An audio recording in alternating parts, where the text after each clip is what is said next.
Secondly, Natalia, what is the myth of Europe? Another huge question, Serena. Thank you for that question. Let's go to the name. What Europe means. Linguists are still debating it, but for some people it's seen as a relative to an Arabic word which means the land to the sunset or the land of the sunset.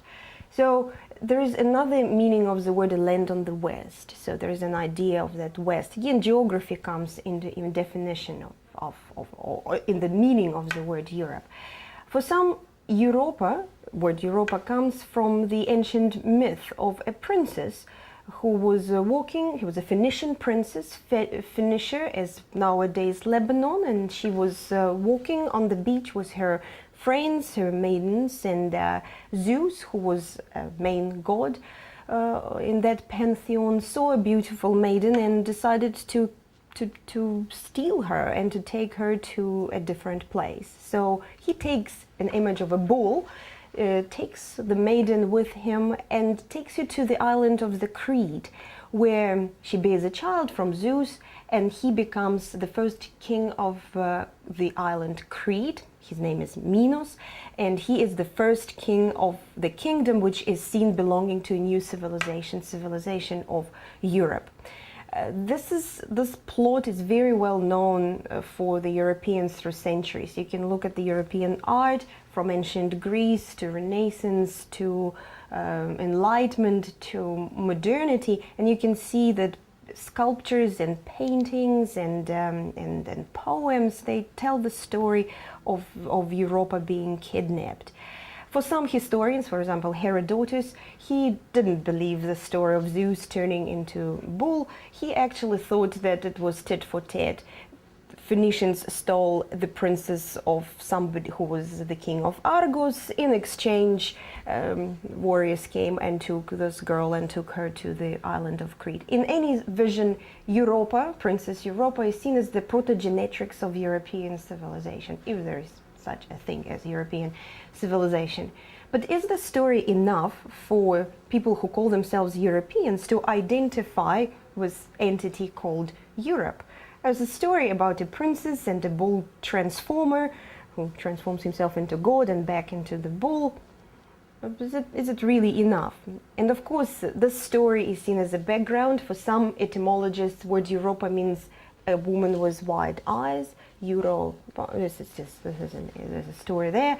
But, well, for modern Europeans, the myth of Europe is a little bit different, and it comes to something different. For some, it's the idea of the so-called the story of intellectual innovations. That what Europe produced for the world is it's certain ideas. It's the ideas of political philosophy, practice of democracy and individual autonomy, which came from antiquity, ancient Greece and ancient Rome. That it's about victory of humanism, which was the result of something called Renaissance.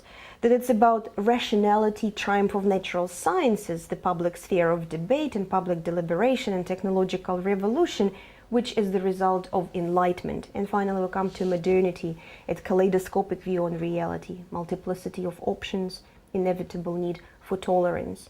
So in this particular rendition of the myth of Europe, which produced to the world this unique line of intellectual innovations, the outcome, the result, is the set of norms and values. And we're talking here about tolerance, democracy, respect for human rights, the rule of law, care for the poor, a love of liberty, freedom of speech, and free media.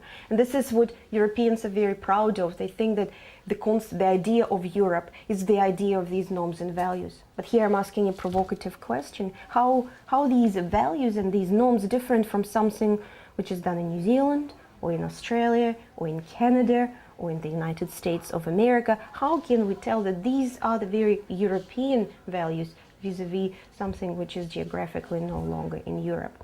So I suppose the myth of Europe, there is no one straightforward answer, but there are different dimensions to this myth. And there is a strong vision that the values and norms I've just listed inform the identity of Europeans, but not only Europeans and individuals, but Europeans who are trying to achieve political and economic unity within the European Union. So the European Union, a relatively recent historical creation in European history, actually absorbed these values and norms and made them very central in its official discourse, talking to its own citizens, but also talking to the rest of the world.